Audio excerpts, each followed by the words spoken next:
It's day 402. We've had 3.7 mil of rain, a massive 3.7 mil, which is absolutely nothing. I've just come to look at the beans. They're actually looking a lot healthier, despite it's only been, I don't know, 12 hours since the first drop of rain. And you can smell that smell. It's called petrichor, and it's basically what happens when organic rain hits organic matter. It gives off an aroma, and that's what you can smell when it's just rained, especially on fresh earth. It smells gorgeous.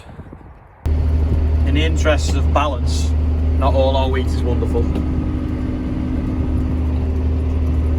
Just to make anyone feel better that's got some flooded out wheat, we've still got plenty of it. It looks all right there though, just right there, but over there it's rubbish. There's actually some patches that are barely worth the fungicide, and the other side, the hedge over there, let me just flick through the hedge.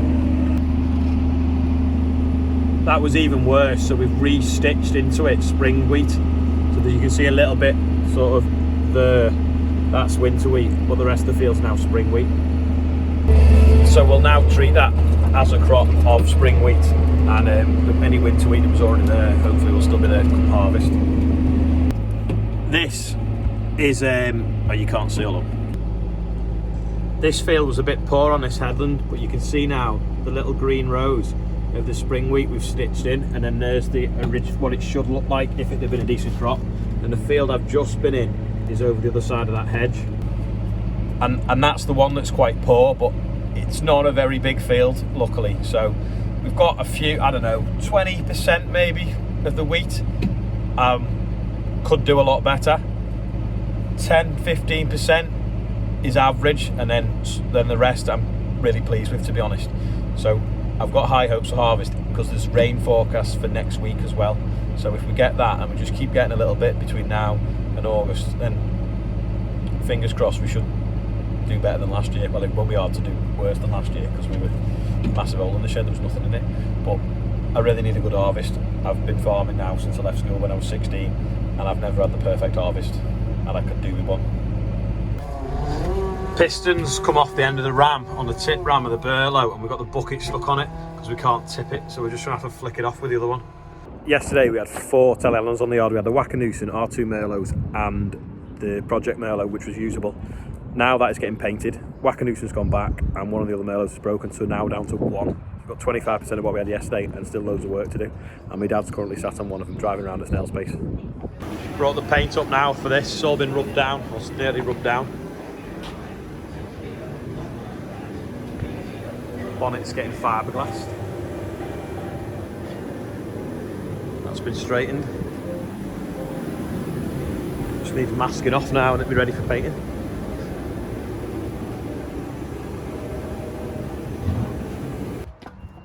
James and Adam have got this bearing off now, so I'm going to go to the bearing shop and see if we can get one. Hopefully it won't be as dear as the Amazon one. With Sam now, just loosening some ground up now and working up. Because Joe's got some seed potatoes left. We got them we harvested the other day. We're going to plant potatoes on here, so we're just going to rip it up a few times with the sumo. And then when we have the sunflower maize, hopefully the potatoes will be ready at the same time. Hope you can hear me, it's a bit windy. Can you see how much the soil's lifted up where we've just sumoed? It's kind of like lifted it about 6 inches. Got a bit of air into it, broke it up, loosened it. So it should be okay for potatoes. Sam's just going to come past now. I'll try and do a slow-mo with the sumo going past. You'll see it like lifting and smashing the soil up.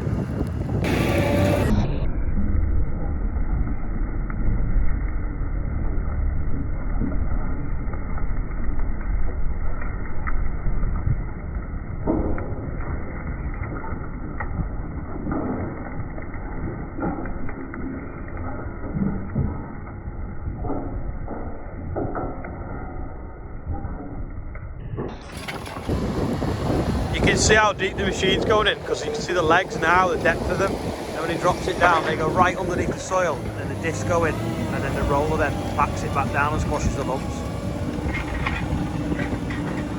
This field to my left now, you can't really see from here, a little bit of a green tinge to it, a few grass weeds growing in it. I sprayed that off the day I ordered my new sprayer, so I don't know, 4 weeks, maybe 5 weeks ago. Now the 28th of April today, which is Harry's birthday actually. Happy birthday, Harry. So I'm going to spray it off again now, because we will be putting sunflowers on it in the next week or so, and if I can kill them grass weeds and them small weeds now, it gives me more options. Sorry, there's not many options for spraying weeds off in sunflowers, so I want to get as many of the weeds killed before we put the sunflowers in as possible. So I'm going to go and fill the sprayer up, spray that off, and then I've got to wash out 3 times then before I go back onto other things. But I have kind of caught up with me spraying, which is nice, because I've been kind of on it for quite a lot recently.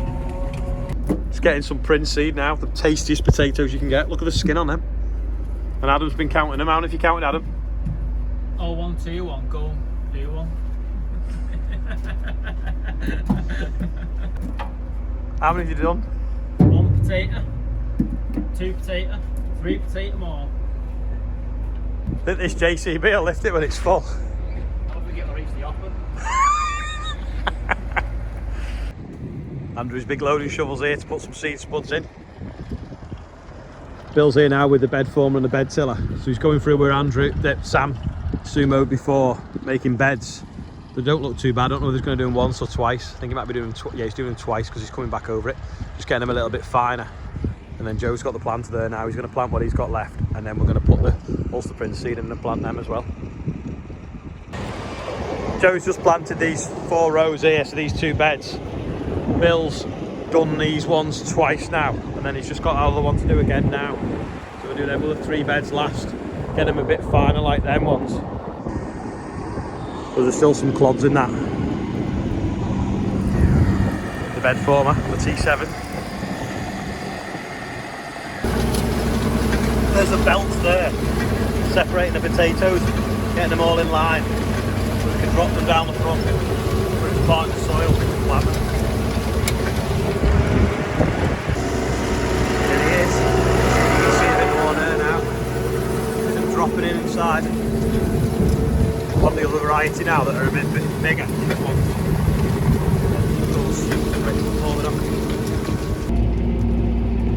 Spuds are all planted now. Sam's just ripping up the ends. Well, not ripping them up. He's making them level where the planter comes in and out, so it's nice and smooth. I'm just, like I say, spraying this stubble off now. There's a few bits of green in it. You can see probably better just there how green it is. So I'll knock this stuff out, bits of grass weed, different weeds, and then when we sow the sunflowers on it, it's going to be good. Also, remember when I was saying about we'd drawn something in this field with the tractors and I couldn't show you? Well, I can on Friday, and well, you might see it as well in other places.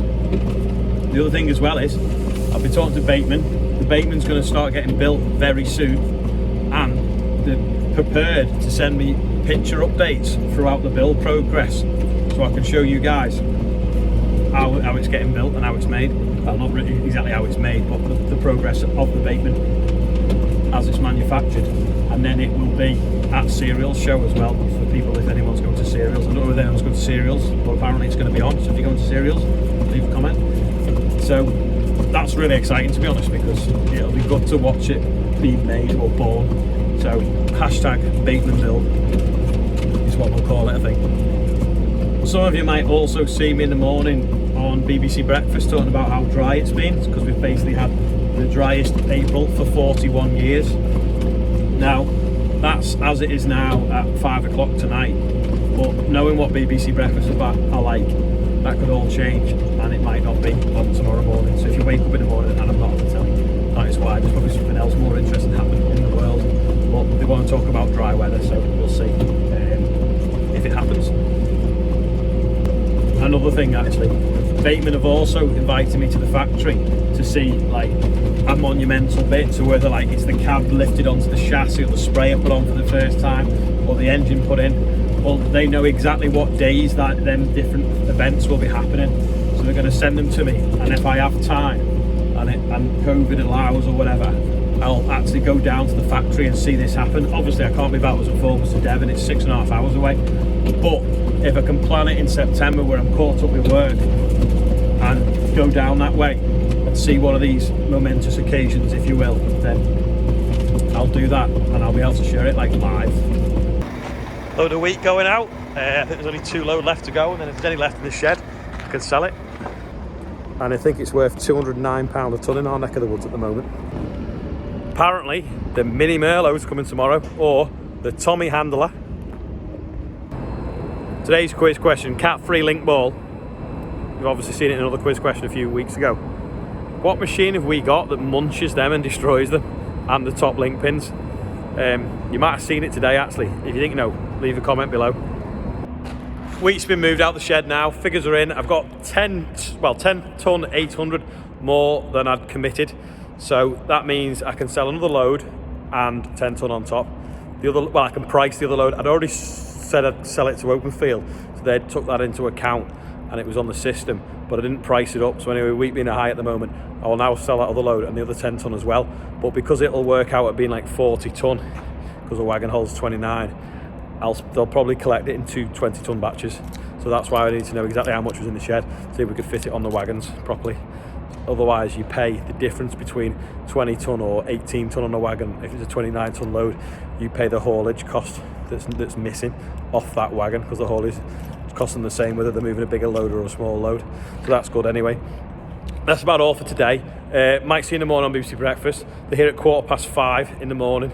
I don't know what time it's going to be on. I think it's just going to be on like every hour, like a couple of minutes if that. They're bringing a drone, don't know why. I think you can see the soil, dry soil, easier without a drone, but they love drones, so there we go. Anyway, that's it. Thanks to the outro from Nathan, and here it is. Oh, there's a Sumo as well.